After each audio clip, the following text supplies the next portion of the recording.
Hi friends, நான் உங்க Ganesh Raghav. இன்னைக்கு நம்ம ராமநாதபுரம் மாவட்டத்தில் இருக்கிற ஒரு பழமையான பெருமாள் கோயிலுக்கு போறோங்க. ஆமாங்க. மிக பழமையான பெருமாள் கோயில் 108 திவ்ய தேசத்துல ஒரு திவ்ய தேசம் திருப்புல்லானி ஆதி ஜெகநாதர் திருக்கோயிலுக்கு போறோங்க. ரொம்ப முக்கியமான கோயில். நிறைய புராண சம்பந்தமான நிகழ்வுகள் அங்க நடந்திருக்கு. அது எல்லாத்தையும் இந்த வீடியோல நீங்க பார்க்க போறீங்க. அந்த கோயிலோட வரலாறு, புராணம், அழகு எல்லாம் இந்த வீடியோல நிறைஞ்சு இருக்க போகுது. வாங்க அந்த கோயிலுக்கு போகலாம். திருப்புல்லானி ஆதி ஜெகநாதர் திருக்கோவில் 108 வைணவ திவ்ய தேசங்களில் இதுவும் ஒரு திவ்ய தேசமுங்க. மிக பழமையான புராண வரலாறு கொண்ட ஒரு கோயில்னு சொல்லணும்.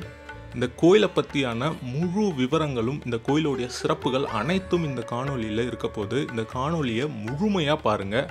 திருப்புல்லானி ராமநாதபுரம் மாவட்டத்தை சார்ந்த ஊருங்க. ராமநாதபுரத்துலேருந்து 16 கிலோமீட்டரில் இந்த திருப்புல்லானி இருக்குது.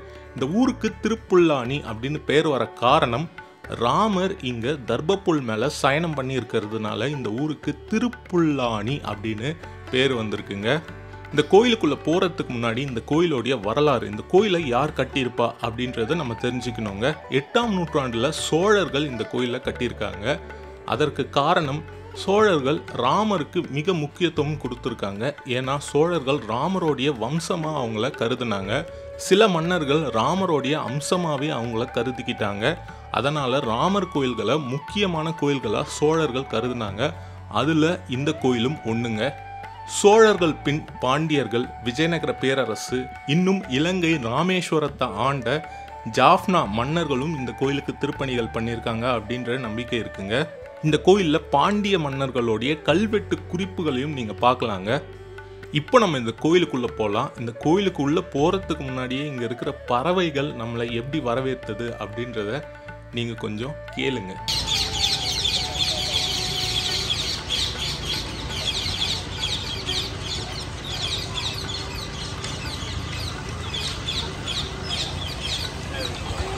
இப்போ நம்ம கோயிலுக்குள்ள போலாங்க. இங்க முன் மண்டபத்துல பல தூண்கள், கொடிமரம், பலிபீடம், தூண்ல சில சிற்பங்களை நீங்க பார்க்கலாம்.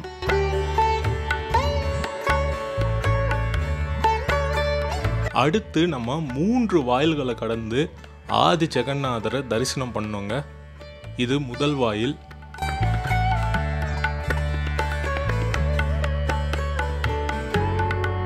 அதன் பின் உங்களுக்கு கருடாழ்வாரோடைய சன்னதி இருக்கும். அதன் பின் இன்னொரு வாயில கடந்து ஜெகநாதரை நீங்கள் தரிசனம் பண்ணலாம். இங்கே அமர்ந்த கோலத்தில் ஆதி ஜெகநாதர் ஸ்ரீதேவி பூதேவியோட காட்சி தராருங்க. இங்கே இந்த ஆதி ஜெகநாதர் எப்படி வந்தார்னு கேட்டிங்கன்னா, பல யுகங்களுக்கு முன்னாடி காலவர், புல்லவர், கண்ணவர் அப்படின்னு 3 மகரிஷிகள் இந்த தர்பப்புல் வனத்தில் தவம் பண்ணியிருக்காங்க பெருமாள் காட்சி தரணும்னு சொல்லி. அவங்களுக்கு முதல்ல அரச மரமாக காட்சி தந்த பெருமாள் பின் ஆதி ஜெகநாதரா காட்சி தந்திருக்காருங்க. இப்படி தான் இந்த கோயிலுக்கு இந்த பெருமாள் வந்திருக்காரு. இப்போ நம்ம இந்த ஆதி ஜெகநாதருடைய முதல் சுற்று பிரகாரத்தில் இருக்கோங்க. இங்கே பல திவ்ய தேச பெருமாளுடைய ஓவியங்கள் வரையப்பட்டிருக்கு.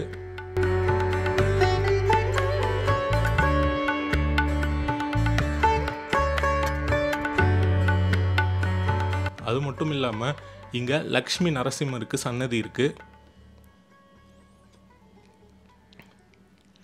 இந்த ஜெகநாதருக்கு இன்னொரு சிறப்பம்சம் இருக்குங்க. அது என்னன்னு கேட்டிங்கன்னா, பூரியில் இருக்கிற ஜெகநாதர் ரொம்ப சிறப்பு வாய்ந்தவர். அவரே பாதி உருவமாக தான் நமக்கு காட்சி தராரு.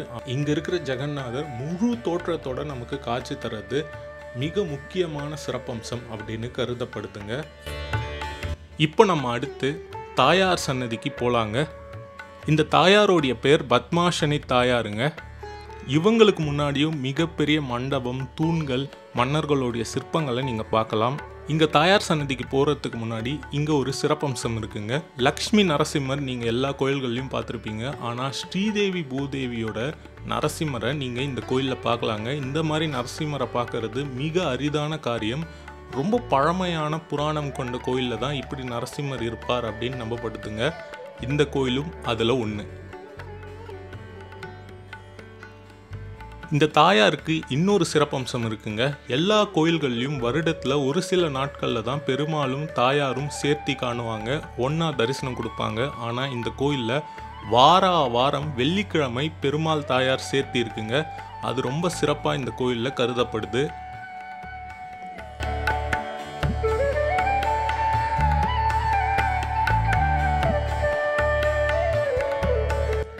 இந்த தாயார் சன்னதி பிரகாரத்திலையும் நிறைய ஓவியங்கள் இருக்குங்க, அதையும் நீங்கள் பார்க்கலாம்.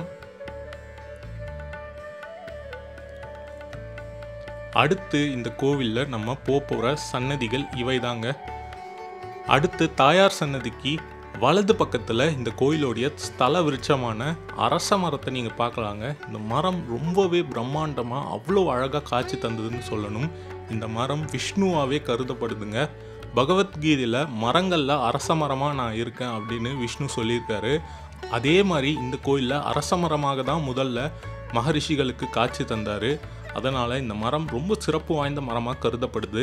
தன் படைப்பு தொழிலை மேற்கொள்ளும்போது பிரம்மதேவர் தெற்கு பக்கமாக பயணம் பண்ணுறாருங்க. அப்போது இங்கே ஒரு ஜோதி ஸ்வரூபம் தெரியுது. அது என்னன்னு பார்க்கும்பொழுது இந்த அரச மரத்துக்கு கீழே ஜெகநாதர் காட்சி தந்திருக்காருங்க. இந்த அரச மரத்துக்கு பக்கத்தில் நாகர்கள் சன்னதியை நீங்கள் பார்க்கலாம். இந்த நாகர்கள் மக்கள்னால பிரதிஷ்டை செய்யப்பட்டவர்கள். இங்கே தசரதர் புத்திர காமேஷ்டி யாகம் செய்து அந்த பாயாசத்தை கொண்டு தன் மனைவிகளுக்கு கொடுத்து அதன் பின் ராமன், லக்ஷ்மணன், பரதன், சத்ருக்கனன் பிறந்தாங்க அப்படின்றது நம்பிக்கை.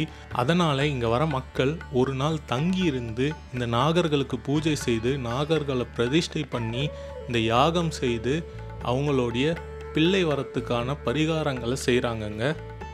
அதன் பின் இங்கே முக்கியமான வேண்டுதல் என்னன்னு கேட்டிங்கன்னா கல்யாணம் நடக்கணும் அப்படின்னு சொல்லிட்டு. ஏன்னா இங்கே இருக்கிற உற்சவர் கல்யாண ஜெகநாதருங்க. கல்யாணம் நடக்கணுன்றதும் பிள்ளை வேண்டும்ன்றதும் இந்த கோயிலில் இருக்கிற முக்கியமான வேண்டுதல்கள்.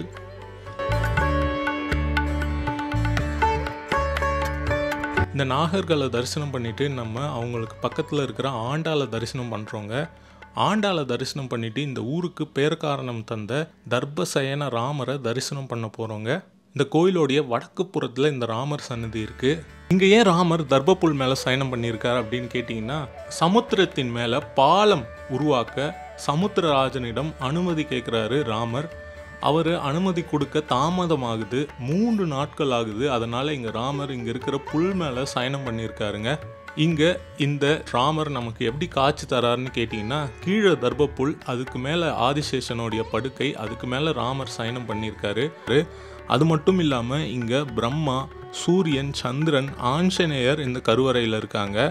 அது மட்டும் இல்லாமல் இந்த கருவறைக்கு உள்ள ராமரை நம்ம எப்படி உள்ளே போய் தரிசனம் பண்ணுவோமோ அதே மாதிரி இங்கே சமுத்திரராஜனும் அவங்களுடைய பத்தினி மனைவியும் இங்கே ராமரை தரிசனம் பண்ணுறாங்க. அதே மாதிரி விபீஷணனும் இங்கே ராமரை தரிசனம் பண்ணுறாருங்க. பெருமாள் 10 வகையாக சயனம் பண்ணியிருக்காருங்க. அதில் இந்த சயனமும் ஒன்று.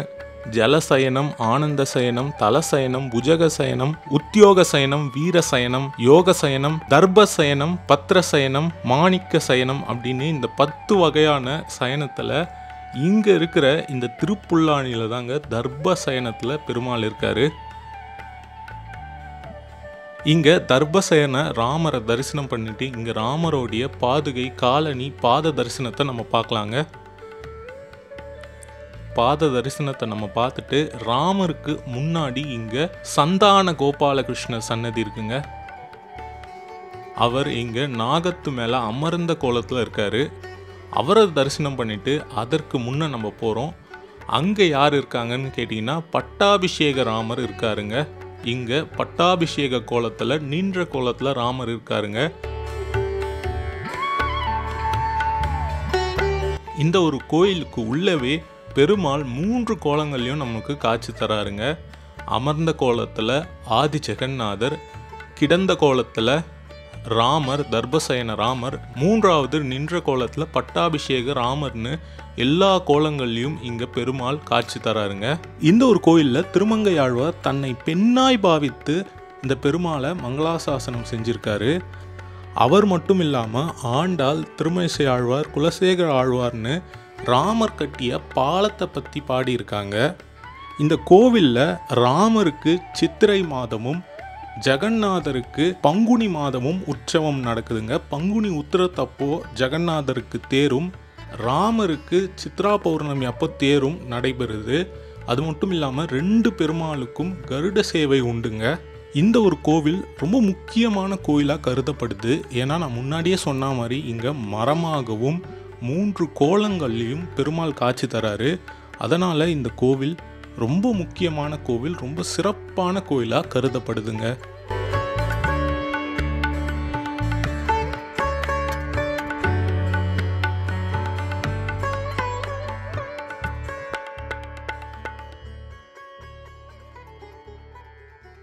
ஃப்ரெண்ட்ஸ், பார்த்துருப்பீங்க திருப்புல்லானி ஆதி ஜெகநாத திருக்கோவில். ராமர் பூஜித்த பெருமாள், ராமர் இங்கே சயன கோலத்தில் இருக்கார்.